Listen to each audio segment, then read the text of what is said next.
এক গ্রামে এক গরিব লোক তার জীবনকে নিয়ে অনেক চিন্তায় ছিল। কারণ তার কাছে কোনো টাকা ছিল না, আর না ছিল কোনো কাজ। সে তার স্ত্রী ও বাচ্চাদের ভালোভাবে খাওয়াতেও পারতো না। তাই সে লোকটি এই জীবনকে নিয়ে বিরক্ত হয়ে যায়, আর সবসময় তার ঘর ছেড়ে চলে যেতে ইচ্ছে করে। কারণ তার স্ত্রী তাকে কাজে যেতে বলে, কিন্তু সে তো কোনো কাজ খুঁজে পাচ্ছেই না। তাই সে কি করবে? তাই এই সমস্যা থেকে মুক্ত পাওয়ার জন্য সে একদিন লুকিয়ে লুকিয়ে বাড়ি থেকে পালিয়ে যায়। সেই লোকটি জানতো না সে কোথায় যাবে। সে শুধু চলতেই থাকে। তখন দেখে একটি গাছের নিচে গৌতম বুদ্ধ তাদের শিষ্যদের নিয়ে বসে আছে।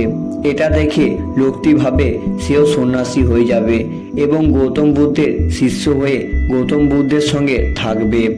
লোকটি বুদ্ধের কাছে গিয়ে বলে, আমাকে আপনার শিষ্য বানিয়ে নিন, আমি আপনার সঙ্গে থাকতে চাই। এবং বুদ্ধ সেই লোকটিকে দেখে একটু হেসে বলল, আজ থেকে তুমিও আমার শিষ্য। পরের দিন গৌতম বুদ্ধ সেই লোকটিকে বলল, সামনে একটা নদী আছে, সেইখান থেকে আমার জন্য জল নিয়ে এসো।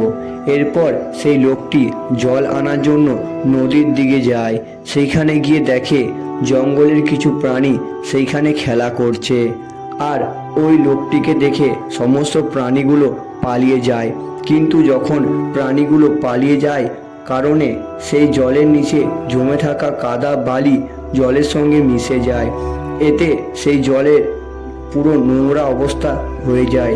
এটা দেখে জল না নিয়ে সেই লোকটি ফিরে আসে এবং প্রভুকে বলে, প্রভু, ওই নদীর জল অনেক নোংরা।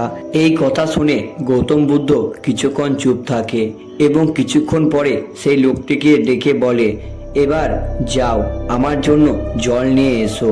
বুদ্ধের কথা শুনে সেই শিষ্যটি জল আনতে গেল, আর মনে মনে ভাবছিল এত নোংরা জল কিভাবে পান করবে। সেই লোকটা গিয়ে দেখে নদীর জল পুরো পরিষ্কার। সে জল নিয়ে বুদ্ধের কাছে এলো এবং জিজ্ঞাসা করে, প্রভু, এত তাড়াতাড়ি জল কিভাবে পরিষ্কার হয়ে গেল?